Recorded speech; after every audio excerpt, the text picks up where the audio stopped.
are looking to be regulated into that top 10. And then the bottom of the top 10, if they're at the bottom of the top 10, they get regulated to the bottom top 10.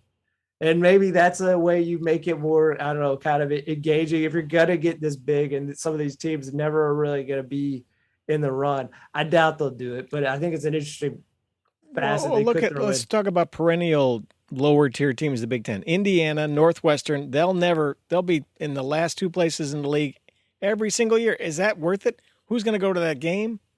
It gets kind of nutty, doesn't it? In terms of football, yes. In terms of basketball, maybe not. Because obviously that's the flip for hopefully at some point Indiana can turn it around. and UCLA also, has to some degree has turned it around, but basketball. But I was just going to say, you've got all those under sports. Are they going to be traveling like that, or will they remain in the Pac-10? Can you afford all of that as far as Title IX? Good question. I mean, there are lots of questions about the golf team, the swim team, whatever. How is that going to be handled? I can see football and basketball. Well, I know for sure, like Notre Dame put its hockey team in the Big Ten, kind of, so they could just stay in the Midwest and get on buses. Now, it's hockey, admittedly, but exactly what you're talking about. You could keep a regional bias in a regional area so you wouldn't have to get on jet planes and fly your hockey team. But the rest of it, who knows? I think again, because it feels like they're going to break away completely from the NCAA. That yes, like the non, and again, we could say basketball makes money, but really it's just football. It'll come down to just like maybe football, and yeah, they'll probably be able to retain just playing regionally, which again, this is a sad thing. It should be regional, but unfortunately, just the big business has got to a point now. UCLA is going to have to fly to New Jersey and play Rutgers and vice versa. Can you imagine? Can you imagine? Right.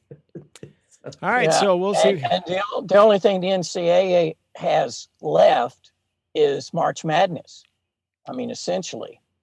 Yeah. So for now, that's going to be interesting how that's going to shake out. Yeah. And what if you have a bowl championship series, in quotes, for the super conferences, and the other also-rans are doing their own thing over here? This could get very, very interesting, as Sergeant Schultz used to say. Okay, hey, Lugs, you ready for a little sports of yesteryear? Can we do that tonight? Sure. Here we go. It's sports of yesteryear. Lugs are banned in the street, on the street, in the gutter maybe. I'm not sure, but he's here tonight with sports of yesteryear. Take it away, Lugs. All right, 1898, Lizzie Arlington becomes first woman to play professional men's baseball when she pitches in the ninth inning for the Reading Coal Heavers against the Allentown Peanuts. She allows 2 hits, walks a batter, but preserves a 5-0 win. You go, Lizzie. You go, Liz. 1934, Lou Gehrig hits record 17th Grand Slam as the Yankees win over Washington 8-3. He passes Babe Ruth's total. 1946, British Open men's golf, St. Andrews in the first post-World War II championship. Sam Snead, the Texan, wins his only Open title, 4 strokes ahead of Johnny Bulla and Bobby Locke. And for our cricket fans, we can't forget you. 1957, England. Cricket batsman Tom Graveney scores a brilliant, I say, 258 in the draw, third test versus the West Indies at Trent Bridge. 1974, Wimbledon women's tennis. Chrissy Everett wins her first Wimbledon title. She beats Olga Morozova. 2012. I don't believe we've mentioned harness racing, so I think we need to get that in. 2012, harness racing trainer-driver Dave Pallone sets a new North American record for wins when he drives Herculette Hanover to the winner's circle for his 15,181st career victory. You go, Dave Pallone. Yes, that's sports of yesteryear. It's amazing. 15,000 wins on the back of a pony. Wow. All right. On a sulky. On a sulky. Hey, what, coal heavers? Did I get that right? Yeah, that's the coal heavers. And Yeah. They played the Peanuts, Mr. Peanut? Yep. Or was it a team of guys or what? Yeah, the guy with the monocle, you know what I'm talking about? You know, Oh, yeah, where's yeah, the yeah. monocle? Yeah. Okay, and do you guys remember this little sports history? Jim Everett goes on Jim Rome's show and he calls him Chrissy. Do you remember that? And Jim Everett Yes. flips the table. It made me think of it because he always would call Jim Everett Chrissy Everett. Well, the best part is he goes, don't you call me that ever again. He goes, okay, Chris. And then, I think that made Jim Rome's career, did it not? yes, it is. Lugs, we need to start flipping some tables and get this thing off the ground here. Come on, let's go. All right, yeah, okay. So, fellas, what else? News and notes. Lugs, you had, or T-Dog, you had something else. Yeah, I was just going to talk about the Durant. He wants out of Brooklyn. Kevin Durant. Which he and Kyrie and James Harden went there to form a super team. And, you know, some of these super teams don't end up winning a championship, but they're at least successful and like one of the teams to kind of watch. I mean, man, I don't know if there'll ever be a super team that has been more disappointing. And some of it had to do with the first year Durant was out with an injury. And then obviously Kyrie missed multiple games because of COVID and not willing to get a vaccine and whatnot. And Kyrie opted to go back to Brooklyn, but I was just going to say Durant wants out and he supposedly wants to go to Miami or Phoenix. The problem is it's just in order for them to get him, they have to gut their rosters essentially of their playoff talent. So Durant then wouldn't want to go there. I mean, for the Phoenix trade to happen, they'd have to get like another trade partner probably to get in because Brooklyn's already in the luxury tax apron. And the Heat would probably have to give up Bam Adebayo, which they don't want to do because they'd have to take on Ben Simmons because no team can have two designated rookie deals traded to them. So I don't know. It's just utterly fascinating. Also, look, Durant has been a great player, but here's a guy who's got 4 years left on his contract. Why would you even really want him? He's 34 years old. You don't. And you look at the last two teams, and I know it's a very small sample size. You look at the last two teams that have won, like they weren't super teams. Milwaukee, for the most part, was a team developed through the draft and maybe some free agencies, but like they didn't. Parts. It wasn't four superstars come together. Golden State the same way. Yep. I mean, there have been teams that have been constructed. Even 4 years ago, you could say Toronto, yeah, they got Kawhi Leonard, and it was but like the rest of that team was constructed. Like he just came in for like a one-off.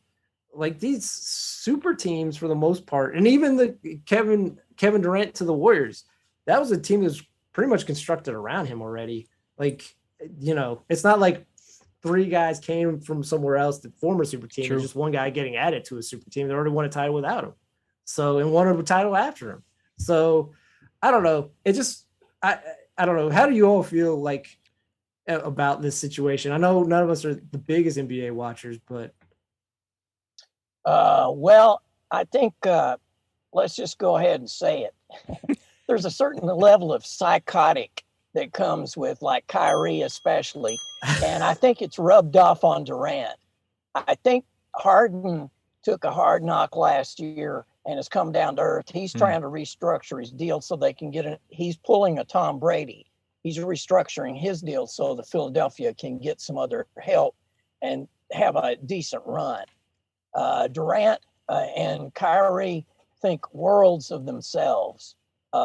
I wouldn't have Kyrie on my team for any price. That guy is just unreliable. To pay that man $36 million it's just a travesty to me. And Durant is still a good player, but he's developing into this sort of me first. I mean, look at him.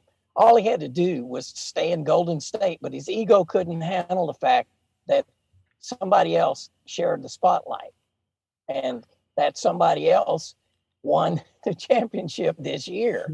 So, I mean, it's those guys are lucky to be where they are. They're skilled at it, but the only team that actually wants Kyrie is LA, but I think that's only because LeBron might sign off on the deal. But even LeBron at this point in his life probably doesn't want the hassle that comes with Kyrie. Well, Kyrie and Kevin Durant, they're both members of that club. I like me. Who do you like club? Oh, yeah. And it's all monopoly money at this point, isn't it? I mean, it gets so silly. And you're right. He's 34. That's kind of over the bell curve last time I checked for, effective athleticism. So I'm with you. Nope. Well, that's the thing is like he's better than a lot of younger players, but at this point, and again, I can be deadly looking at quote unquote potential, but like, what do you want, Durant for the next 3 years, or a guy who, if everything turns out, is a guy you can have for 10 years? I mean, that's the yeah, I'm with you. All right, fellas, it's 40 minutes past the hour. It's 97 degrees out. Did you know that?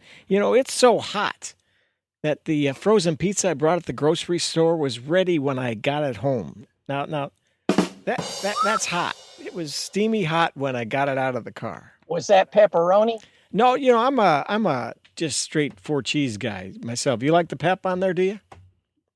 No, I'm a veggie guy. Just pile on the mushrooms and black olives, and there I go. All right, well, we'll have the pizza wars one other time. Okay, but we wanted to talk about the other stuff department here at Sports and Other Stuff. It's in our name, so we got to do it. Our favorite coach speak. Coach speak can be anything you experienced yourself, or maybe some favorite line that you liked somewhere in history. Start it off. Who wants to take it away? Well, I can start with our coach, my man, Roy Reeves. Coach Reeves one time. Now, who was your coach? He was your own personal coach, or what? High school coach? Who was he? He was the high school football coach. All right, we got it. And our biggest guy was probably, let's give it the break, probably 170. We were all just a bunch of runts. But anyway, Coach Reeves one time he said, "Boys," he blows the whistle real hard and he goes, "Boys, you're playing like your arms are attached at the elbows." And our guy Gary Moore said, "What, Coach? Our arms are attached at the elbows." And Coach goes, "You drop and give me 20 right now." It was one of those moments. Oh man, that's some good stuff. How about you, T-Dog? You got one? I think my favorite that when you first threw this out, the one I always love is "One Game at a Time," which I understand the idea of, but it's so asinine. It's so asinine. You hear all these coaches say "one game at a time," when at the same time you can hear the exact same coach. And again, this is back before they added a game to the schedule. They always talked about like one of the goals in the NFL is you want to get to 10-6, because usually 10-6 guarantees you that you make the playoffs. It's like, all right, well, you're already looking at a season ahead. And then there's a lot of coaches that talk about, they like to look at the scheduling again when it was only 16 games. They looked at it in blocks of 4. They try to always just like look at the season in blocks of 4. Well, again, that's not one game at a time. You're not, and also even going back to one game at a time. If you're only looking at one game at a time, that means you're doing everything you can to win. So like if you have like a great player who you're playing like a team you know you can beat, this is more of a college thing. You know you can beat them without this player because you're trying to rest them for like a player down the road. Particularly when SEC plays their rivals, they always have those cupcakes the week before the SEC rivalry games. You rest like your best players. Well, that's not one game at a time. You're looking 2 games ahead. It's like y'all you say one game at a time, but none of you mean one game at a time. So why you throw out one game at a time? None of you mean it. Or the old NCAA, survive in advance. They always say we got to survive in advance. And then the other one is we came to play. Well, I sure as hell hope so. But go ahead. It goes back to Bull Durham where he said cliches are your friend, and that's true. Those boys love those. There's some coaches that it's just cliche after cliche. All right. So back when I was a youngster, unlit cigarette, he's pacing the floor with an unlit cigarette. Sunday nights at 10:30 after the late news, we produced the Ron Shoemate Show. Me, I was an aspiring production manager at the CBS affiliate. We built this cool set. At least I thought so. With lockers, jerseys, X's and O's on a chalkboard, And I said, "Hey, coach, don't write on the chalkboard. It's just a prop." I had it suspended with like number 20-pound test fishing line. You know, yeah, exactly. You know